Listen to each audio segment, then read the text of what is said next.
wake up with intention. Stop waking up like an accident. Start waking up with purpose and understand that nobody is coming to save you. Nobody in the world gives a about your problems, and you, my friend, have to handle it yourself. Wake up, walk with purpose, elevate and control what you can control today, and I promise you that you will be one step closer to living the life of your mother dreams. Nobody care about you. Even you, if you're gonna watch fight, you just watch fight. They walk out inside the cage, they fight, and they leave. You don't know what happened behind the scenes. Yeah. This is not your business. Nobody care about this. Yeah. He was tired, he have personal problem, family. Nobody cares. You don't know, like, you just see how he fight and he go. The world ain't all sunshine and rainbows. It's a very mean and nasty place, and I don't care how tough you are, it will beat you to your knees and keep you there permanently if you let it. You, me, or nobody is gonna hit as hard as life. But it ain't about how hard you hit. It's about how hard you can get hit and keep moving forward. How much you can take and keep moving forward. That's how winning is done. Now, if you know what you're worth, now go out and get what you're worth. But you gotta be willing to take the hit. Hard working. When you don't have talent, you have to work so hard. When you work so hard and sacrifice your time, dedicate, like sacrifice, you become more disciplined. Everything worth doing is hard. And the more worth doing it is, the harder it is. The greater the payoff, the greater the hardship. If it's hard, good. It means no one else will do it. More for you. I think a lot of entrepreneurship and even personal growth is training yourself on how you respond to hard. When you train alone, and I lived alone for so many years in this misery, and you're able to get out of it by yourself, I can take myself to such a level of real passion and purpose, and like the feeling I get is something I can't even explain by myself. I don't need anyone. That's why people come to me to motivate them. No one can motivate me. I have a resume full of fucking motivation that whenever I'm down, I'm like, oh, hang on, motherfucker. Oh, you know the truth. You know the truth. You know the darkness of the fucking dungeons and the fucking demons that fly. You know, and then from there, it's like, oh, okay, you were there. You know this. There was no one there to pick up the rucksack, to pick up the boat, to pick up the log, to go in there. It was you. It was you. There was no pat on the fucking back at 300, at 275, at 250, at 220. No, that was you. So those things that come out of me, that extract from me in the darkness, people are looking for that pat on the back. Where is it? Oh, I don't need it. Because what I've done is in the fucking unseen work, I built Frankenstein. So whenever shit gets nasty, David Goggins goes, you had nobody anyway, motherfucker. So see how I'm talking myself right now? That's me. That shit fires me the fuck up. That shit makes me fucking nuts. You had nobody anyway, motherfucker. Look around you. There was no fucking team. It was you. There was no weight loss program or mom and dad waking you up saying you can do it, you can be better, trying to build belief. You built belief when you had nothing. As much as I didn't want to, it's in me, whether I wanted to be there or not. It's when you drill something in someone and it's on a verbal note on a day-to-day basis, you may think it has no effect on you. I didn't know that my mom had the effect on me that she had on me until I got to be about 23, 24. Yeah. And I started doing things, and I was like, yo, that's my mom. Yeah, man, that's crazy. You learn it. When you start saying stuff like, no, I started it, I'm gonna finish it. I'm so, whoa, what the, whoa. Whoa. Yo, I know that I've been doing a lot, but I wanna do more. That was my mom. My mom was going to school, going back to school. I got this degree, I wanna get a master's degree. Why, Mom? Why not? I'm just saying that's why. You already finished school, you already graduated, you got a master's. Why are you going to get another one? Because I can. Why can't I be the best that I wanna be? I'm doing it, Kevin, just to further my education for me. Things like that stuck with me.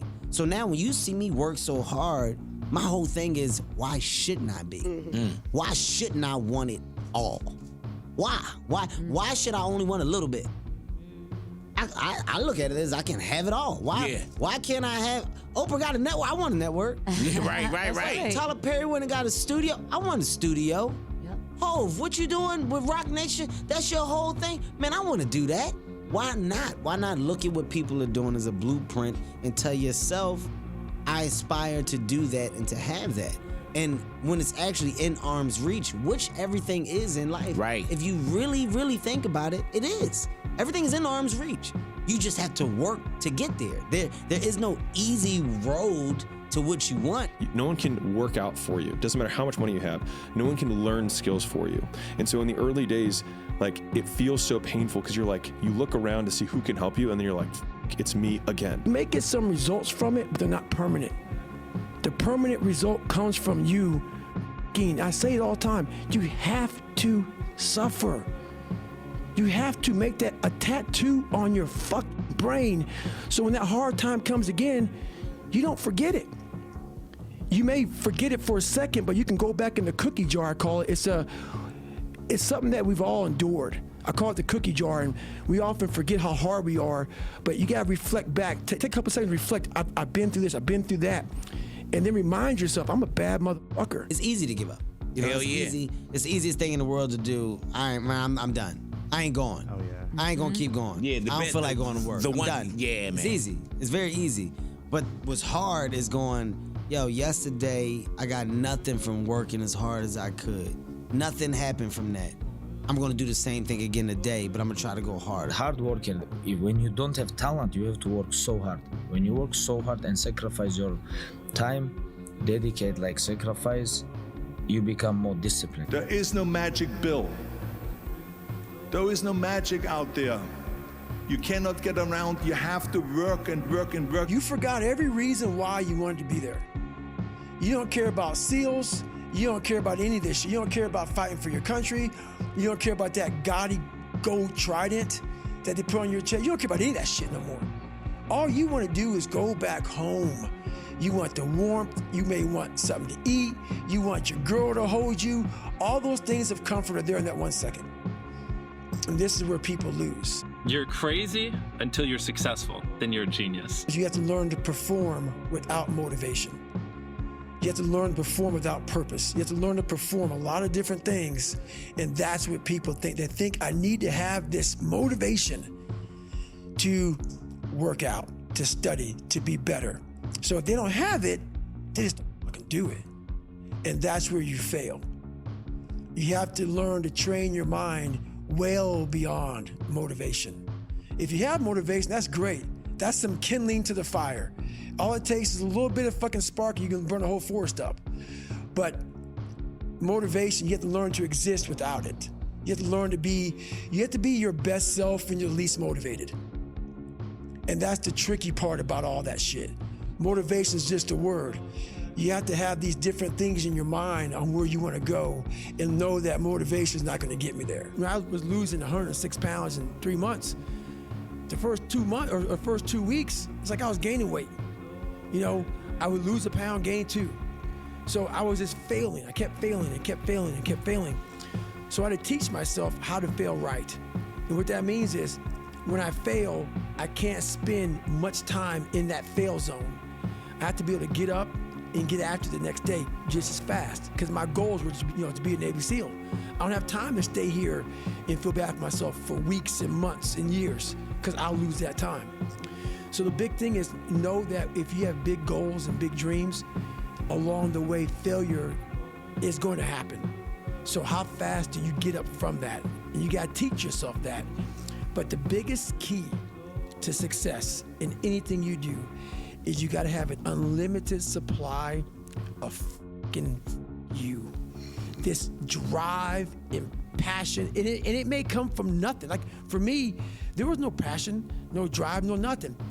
But I had this fire that I'm going to be somebody. And it has to be there, because on all those bad days and all those days you don't want to do shit, you have to be your own motivator, your own coach, your own trainer, your own everything. When bad things happen to me, my first answer is good. I've trained myself. This has happened, good. Good. It's supposed to happen, good. And that's the ultimate reframe. Because if you're gonna sit there and go, oh, why me?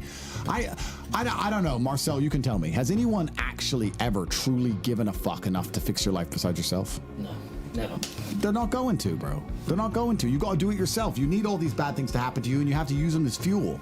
And if you get your life in order, you'll be amazed how easy life can be. What's your message to our impatient generation today if they want to be truly successful tomorrow? Be impatient towards the good things.